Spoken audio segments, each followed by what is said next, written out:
Further, back on April 1st in the Panagraph article, the big headline was Steve Stockton denied that there even was a financial crisis. And back on February 18th, the Panagraph quoted him as saying, well, I sometimes wonder if this is where I should have rolled up my sleeves. And that was specifically with respect to our $5 million surprise budget gap and $2.3 million in early retirement costs. Again, we need a mayor who's always got his sleeves rolled up in dealing with problems, and you prevent financial crises. Let's just contrast that with the county, for example. McLean County has a similar budget, $75 million, and is drawing from the same economy. We ratcheted down our rosy forecasts last August and September when the budget was being put together, and last month, John Zunick reported to us that we're tracking between 99 and 102% of projected revenues. It doesn't mean we're flush with cash, but if you keep your sleeves rolled up, you make sure that times, even when times are tough, that you're going to have a balanced budget. And it would seem especially important to keep really close tabs on it when you know you're going to have a transition from one city manager to the next, and when you know that the economy is in bad shape. Now, in terms of those are some of our core problems. Beyond that, though, our city is the fastest growing city in downstate Illinois and has the best educated, best trained workforce. And I think we need a mayor who's much more of an aggressive, frankly, booster for our city. At the 200th anniversary of Lincoln's birth, I can't believe that our mayor wasn't throughout the state, particularly in Chicago, at all the historical societies, saying, hey, if you want to go see where Lincoln lived, go to Springfield. If you want to see where he worked, if you want to see where he was politically mentored, come to Bloomington. And if you come to Chicago or Rockford, we're on the way. So again, our dynamic city needs energetic and enthusiastic leadership, and that's why I'm running for mayor. And that's why I ask for your support, and frankly, that's why I think we're going to win on April 7th. Thank you very much.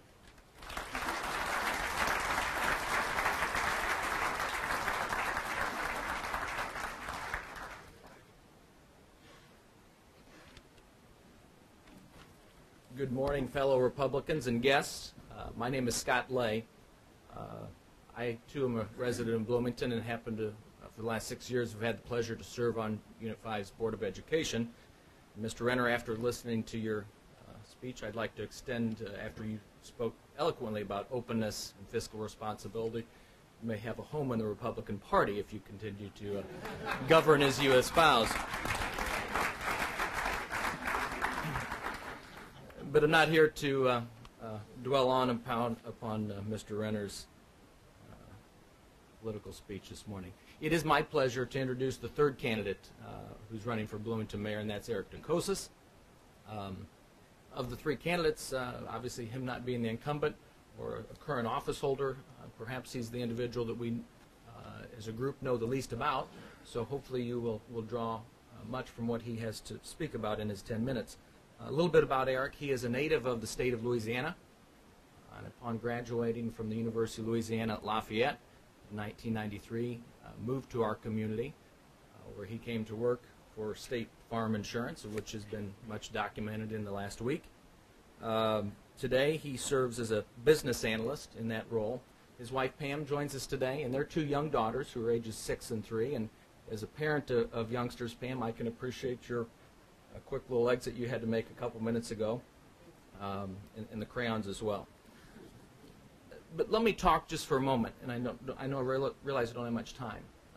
As I came to make a decision in terms of who I would support for this election, as Terry indicated, three tremendous candidates, three viable candidates, three people who I do believe, I don't question their motives or intent. Their purpose to serve, I applaud. And I think they all wish the best for this city.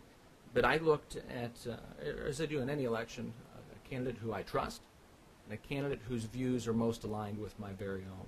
As I visited with Mr. Dukosas, with Eric, after quite a number of minutes, it became painfully evident that we were in need of new leadership.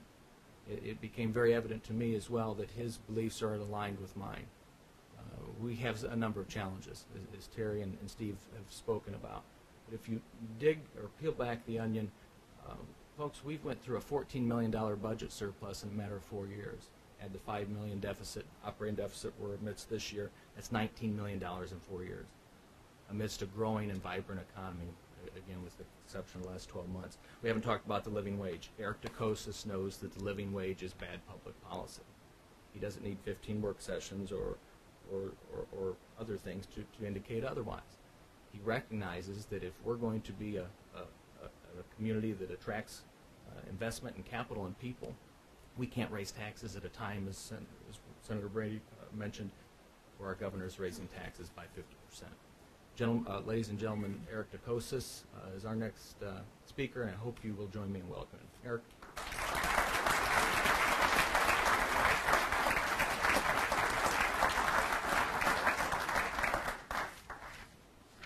Well, thank you, Scott, for that wonderful introduction. The last 3 months of my campaign have been phenomenal.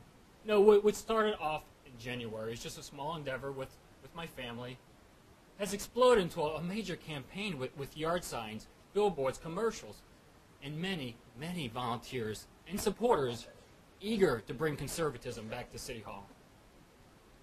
Now, I have to admit, the first 39 years of my life, I've pretty much been watching from the sidelines. And there are thousands of guys like me out there.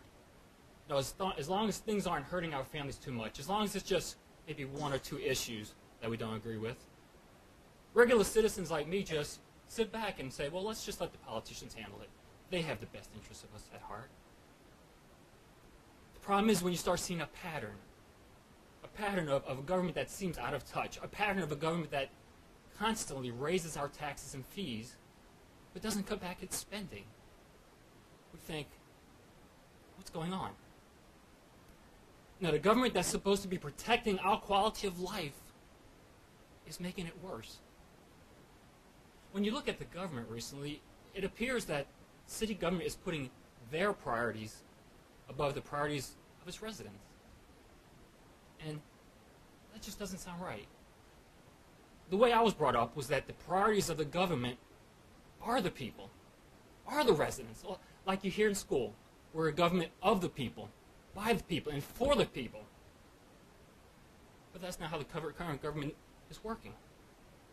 Now, my last straw, the thing that got me off the sidelines, I'm sure a lot of people want to know, what got an ordinary citizen into this race, is when I received my tax assessment papers, and I'm sure many of you also received them and were surprised that your property values went up in this down market. But what surprised me even more is when I went to council meeting, and I heard the council and the mayor speaking, and the mayor actually said how fortunate the city was that the property tax assessment values went up. Fortunate?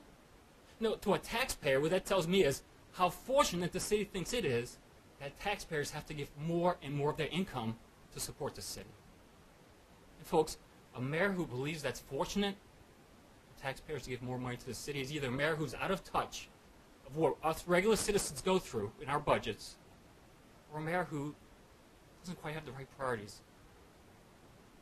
And that's when I knew it was time for an ordinary citizen just to stand up, be heard, and get involved. Now, in Bloomington, we have a city manager council form of government. The city manager runs the city.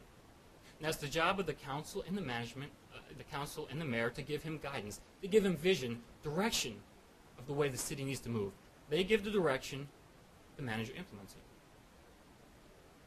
What makes me more qualified than Terry Renner or Steve Stockton to be mayor is because my vision, my core beliefs of where the city needs to head is a lot different than where their vision and their core beliefs will take the city.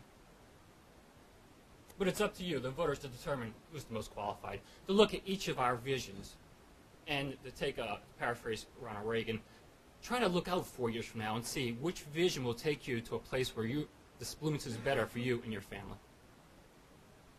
So let's look at the track record of my opponents. Now, one thing I have to disagree with Mayor Stockton is he said that his job is to persuade the city council. There's a difference between persuasion and leadership. Now, think back to the old, I'm an avid Western fan and a old war fan, and you see General Patton telling his men to go up and take a hill. Does he have to persuade them to do that? No. He's a leader. And that's what this council needs. We need to get us focused in the same direction and lead.